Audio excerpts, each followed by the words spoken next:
It is always humbling to form part of an assembly meant to honor a giant that Collins Chabane was. Ladies and gentlemen, we are gathered here today to launch the annual Collins Chabane Cultural Heritage Festival. This launch is taking place during the month of September, which government has consecrated as Heritage Month. This event is one of the events that will see us unearthing new talent in Limpopo. I know we got great musicians and acknowledge the presence of Zozo, I acknowledge the presence of Benny Maingani. But I have to mention that this event, it's a noble event. We have already started negotiations and communication with different municipalities to adopt our auditions.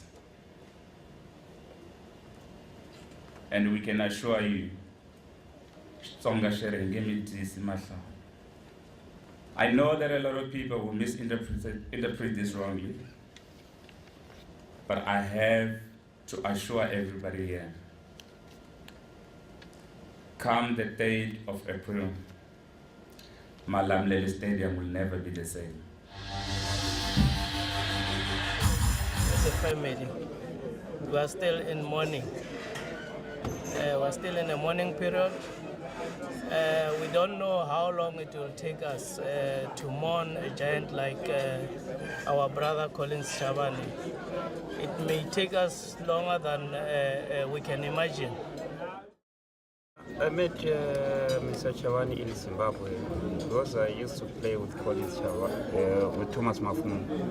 So he came where we were playing during the break time. He approached me, then he asked me if I can come to South Africa, then we can play the same music.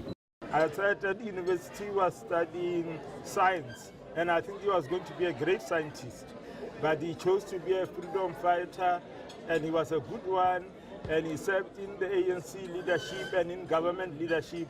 And in all the things he was given responsibility.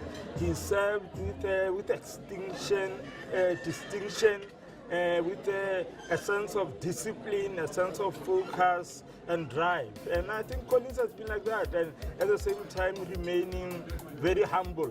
You know, you have been in Polokwane after his death at the ANC office. If you read the book of condolences, I mean, almost it was like the book was written by one person.